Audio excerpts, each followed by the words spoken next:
belajar praktek mengajar di SMK Alifata. Ini saya akan menyampaikan materi yaitu tentang prinsip-prinsip praktek. Mohon koreksi dan masukannya. Terima kasih. Wassalamualaikum warahmatullahi wabarakatuh. Selamat pagi semuanya. Oke, kelas 11 ya. Sebelum kajian kita mulai, tolong salah satu dipimpin berdoa terlebih dahulu. A'udzu billahi minasyaitonir rajim. Bismillahirrahmanirrahim.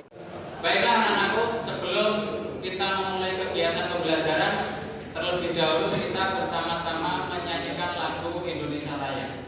1, 2, 3. Indonesia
Sebelum kita mulai, saya mau absen dulu.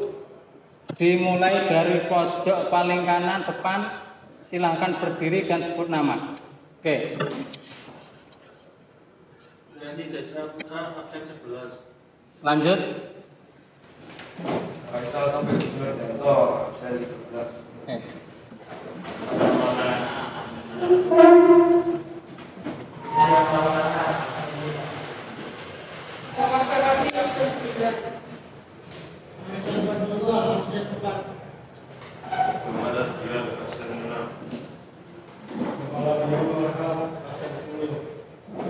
Lanjut.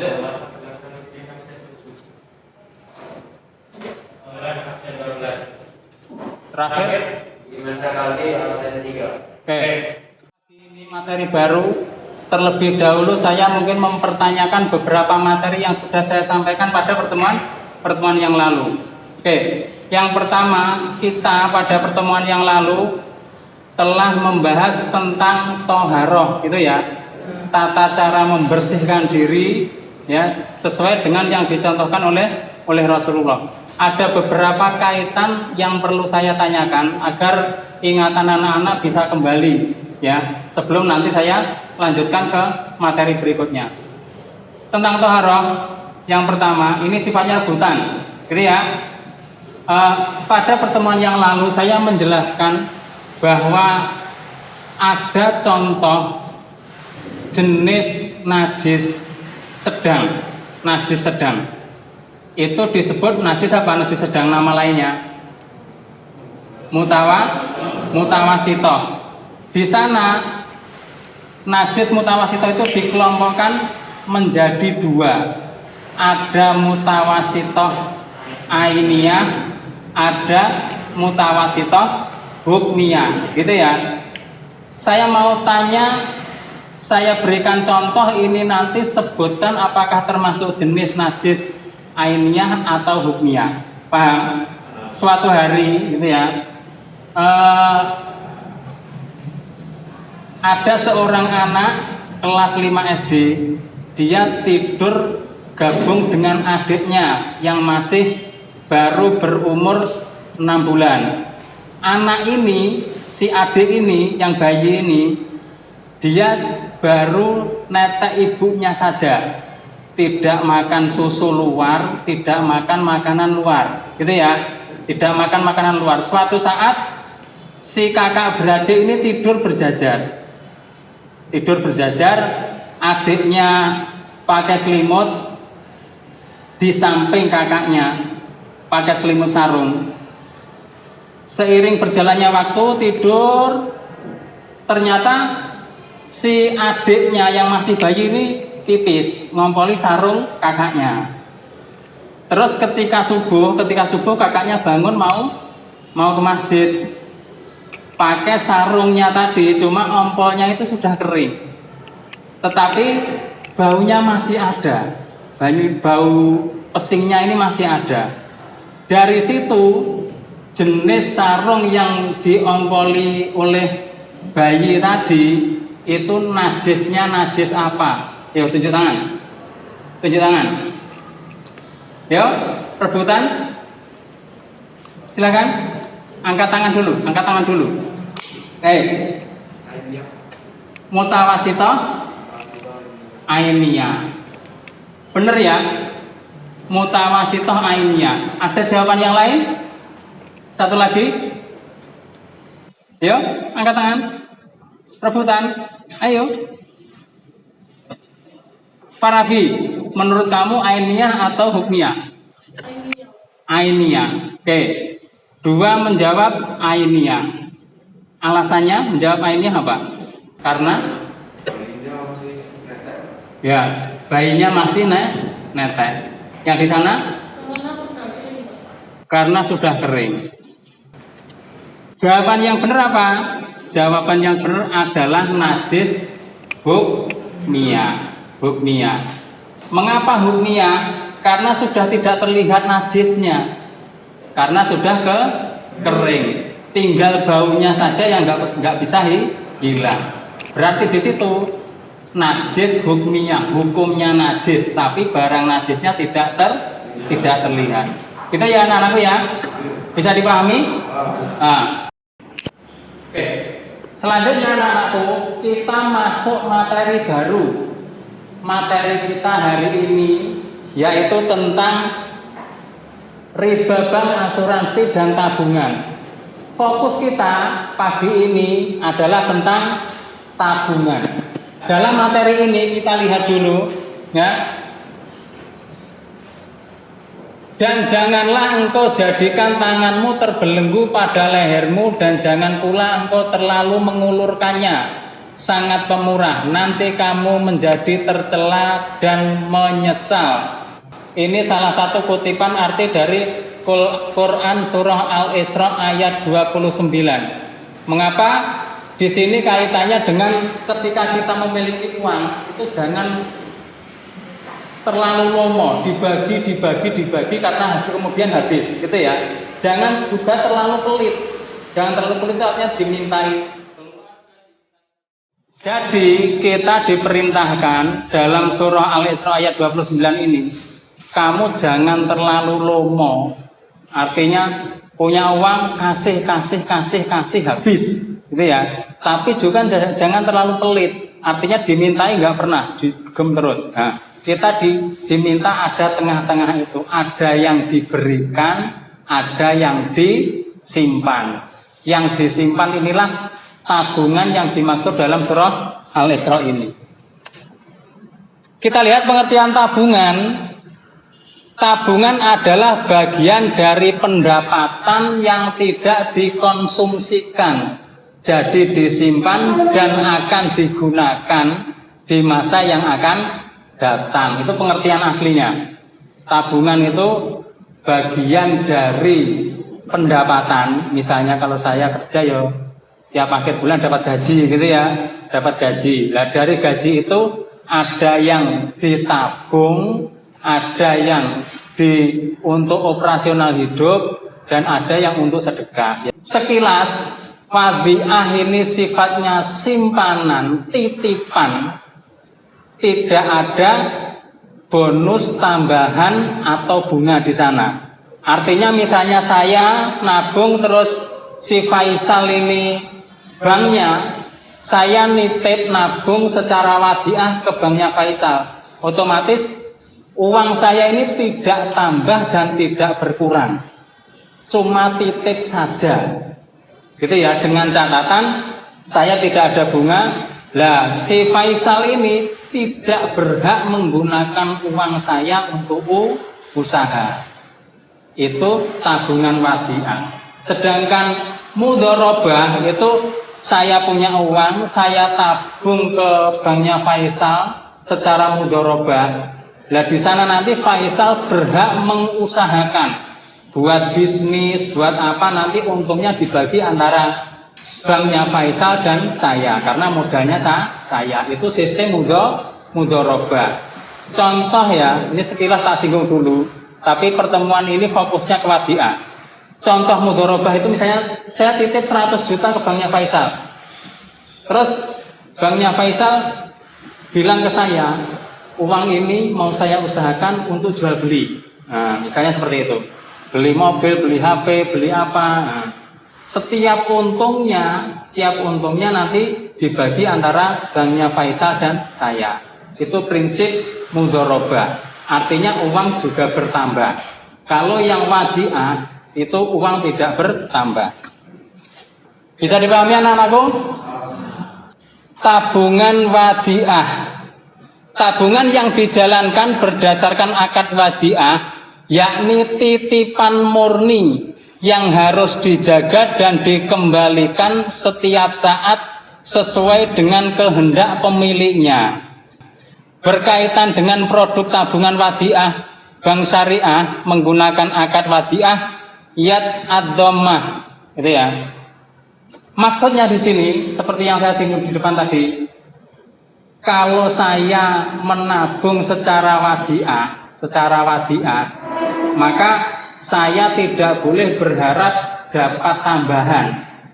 Ya, kalau di bank konvensional itu ada bunga. Nabung 100 juta sebulan jadi 103 juta misalnya. Tiganya tambahan, itu enggak ada. Kalau sistem wadiah ini, nabung secara wadiah itu artinya titip murni. Titip murni. Bank juga tidak berhak menggunakan untuk usaha apapun. Dia cuma dititipi menjaga uang itu sampai suatu saat diambil oleh pemiliknya. Sistem seperti ini, pemilik itu memiliki kebebasan waktu untuk mengambil kapan saja. Oleh karena itu bank tidak boleh menggunakan kesempatan untuk usaha ke sana-sana. Itu mengapa wadiah ini artinya titipan murni. Titipan murni. Ada tanya kelihatannya? Ada yang tanya? Ya, silahkan. Bagaimana hubungan pendidikan mampu tapi bisa hubungan usaha dan masih mengamal kita? Nah, padahal itu nabung sistem apa? Wadiah atau mudharabah? Wadiah. Nah, ini mungkin kelemahan-kelemahan yang terjadi pada sistem tabungan wadiah ini. Misalnya saya punya 100 juta, tak titipkan secara wadiah ke teman-temannya Faisal. Ternyata dia nggak bilang-bilang saya, buat bisnis, beli rumah, jangka 1 bulan, untung jadi 130 juta. Untung dia, gitu ya. Sedangkan sini saya nggak dapat apa-apa. Hukumnya bagaimana? Gitu ya pertanyaannya. Ya kalau seperti itu jelas hukumnya haram, nggak boleh. Karena tidak ada kesepakatan dia, banknya Faisal ini, untuk digunakan usaha. Yang seperti itu otomatis hukumnya haram, sangat dilarang sekali. Gitu ya. Saya lanjutkan. Akan tetapi jika kamu mempercayai sebagian yang lain, maka hendaklah yang dipercayai itu menunaikan amanahnya.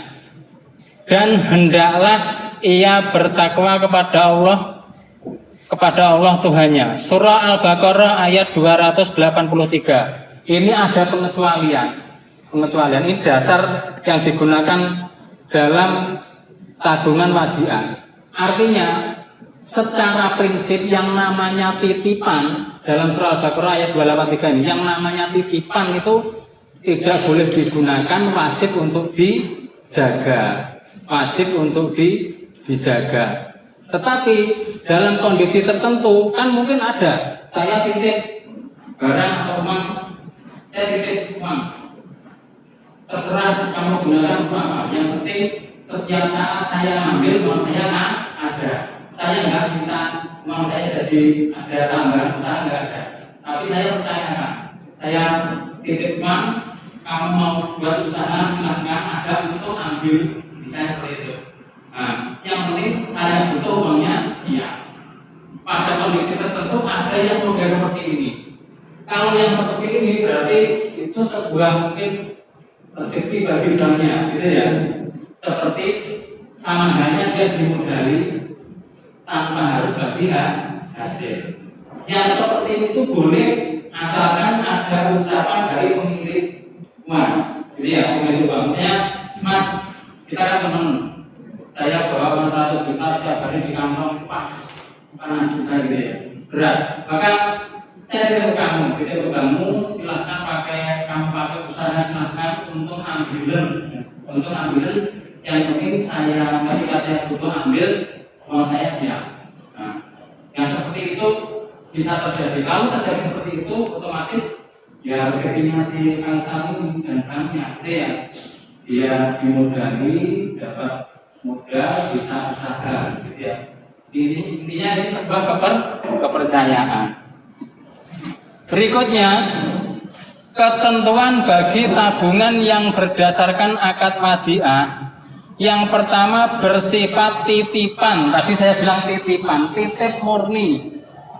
Titip murni nggak boleh ada tambahan untung sedikit pun. Yang kedua, karena sifatnya titipan, maka sang pemilik dana dapat menarik dananya sewaktu-waktu dan pihak yang dititipi harus selalu siap mengembalikan dana yang dititipkan.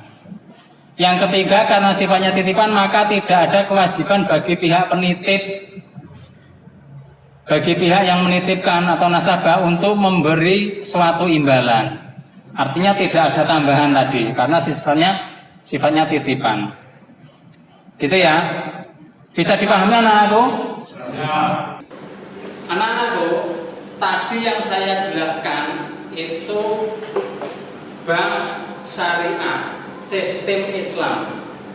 Ya, macamnya tadi apa? Ada tabungan al-wadiah, ada tabungan mudharabah, terus ada ijarah dan lain-lain. Kelebihannya syariah, dia tidak menggunakan sistem bunga. Kita memasuki sisi lain dari jenis tabungan adalah macam-macam tabungan konvensional. Artinya tabungan konvensional itu tabungan di bank umum. Jadi ya, bank umum. Macam-macam bank umum ada yang tahu? Apa saja? Misalnya BRI, kalau dia tidak ada catatan bank syariah atau tulisannya bukan BSI, gitu ya, berarti dia sistemnya bank konvensional. Macam-macam bank konvensional kita tengok ada istilah Tabanas. Tabanas ini terkenal pada beberapa pemerintahan yang lalu, gitu ya. Adalah tabungan pembangunan nasional. Nah, modelnya yang seperti ini biasanya ini bunganya rendah. Sistem seperti ini biasanya bunganya rendah. Tolong catat dulu. Catat, ya. Catat cirinya. Nanti dia ketika setelah penjelasan ini ada pertanyaan kalian apa? Berikutnya ada deposito. Deposito adalah tabungan masyarakat pada bank yang hanya dapat diambil kembali dalam jangka waktu yang telah ditentukan. Makanya yang namanya deposito itu mengambil keuntungan berani memberikan bunga tinggi, gitu ya, karena dia memiliki kebebasan waktu untuk mengusahakan uang dia, gitu ya. Ini jenis deposito. Kita lanjutkan jenis berikutnya, ada tapel perang. Apa itu tapel perang? Tabungan pemuda, pelajar, dan pramuka. Dan anak-anak, pada kesempatan ini saya ada masalah. Tolong perhatikan. Saya punya uang 100 juta. Uang 100 juta. Menurut kalian saya kaya enggak? Kaya menurut kalian?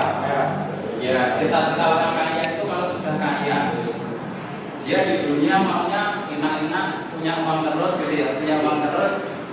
Di akhirat tentunya ingin masuk surga. Begitu juga saya punya uang 100 juta ini, saya dengan uang 100 juta 100 juta itu pengennya di dunia santai-santai, duduk-duduk gitu ya. Terus setiap bulan dapat penghasilan. Terus di akhir bulan nanti terima uang gajian, tapi tidak bekerja. Pertanyaannya, saya harus nabung di bank mana? Uang saya itu saya taruh di bank mana agar itu tadi ketika di dunia tiap bulan dapat hasil tanpa bekerja, gitu ya. Tetapi ketika mati di akhirat, saya pengen masuk surga. Tugas kalian silahkan yang kelompok sini akan saya bagi sesuai 4 madhab, gitu ya, sesuai 4 madhab. Cukup. Bener kan loh, Pak? Tugasnya perhatikan. Yang kelompok Syafi'i nanti silahkan cari materi apa pendapat kelompok Syafi'i tentang riba. Jelas hukumnya bagaimana dan seterusnya, silahkan dicari. Silahkan, boleh lewat internet, boleh lewat perpus. Ada yang internet, ada yang perpus. Begitu juga dengan kelompok yang lain. Kelompok Maliki, Hanafi, Hambali juga sama. Gitu ya. Dibagi, ada yang mencari data lewat internet, ada yang lewat perpus. Cukup paham? Oke, terima kasih. Silahkan mulai kerja kelompok.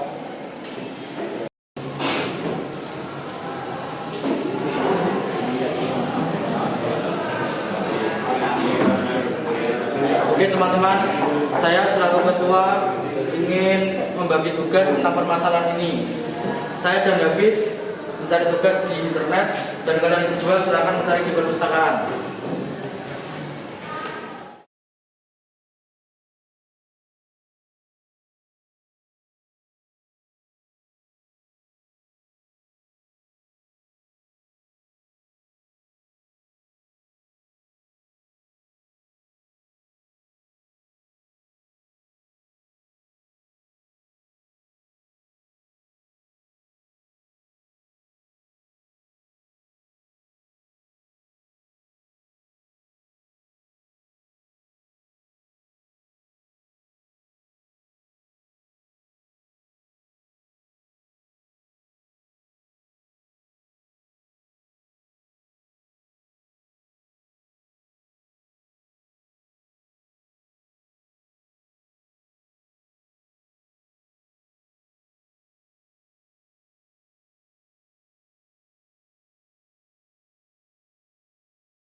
Oke anak-anak, bagaimana diskusinya?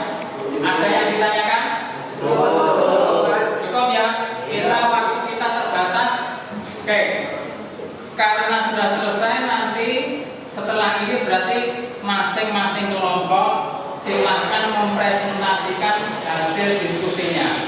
Paham ya? Oke. Kita mulai dari kelompok Syafi'i. Silakan Syafi'i, hasil diskusinya.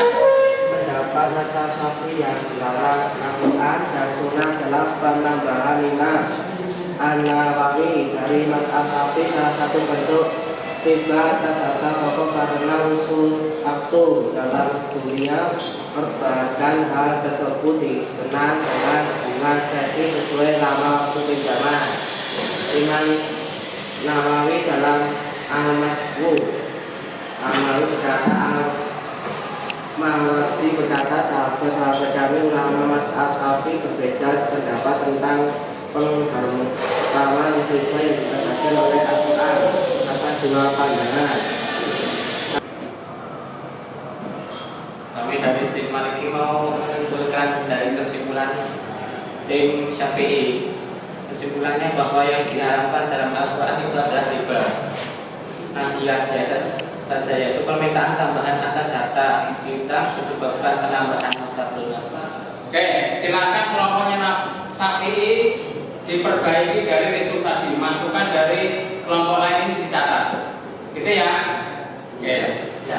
Oke, dari hasil diskusi kita hari ini, saya mau simpulkan materi hari ini. Saya mau simpulkan kesimpulannya kaitannya dengan bunga bank, apakah itu riba atau tidak. Yang jelas 4 mazhab itu menyimpulkan bahwa riba itu terbagi menjadi 2. Prinsipnya hari ini kesimpulannya, kita mau mengikut ke mazhab yang mana, mazhab yang mana silahkan. Tentunya setiap kita mengikut itu harus tahu dasarnya. Oke, baiklah anak-anakku, saya kirim link LKPD latihan soal kalian lewat HP itu silakan kerjakan di HP, gitu ya. LKPD itu silakan dikerjakan masing-masing kelompok. Saya beri waktu 10 menit dari sekarang. Saya mau menyampaikan materi yang akan kita bahas pada pertemuan yang akan datang. Oke, materi yang akan kita bahas pada pertemuan yang akan datang itu masih berkaitan dengan bentuk-bentuk praktik ekonomi Islam.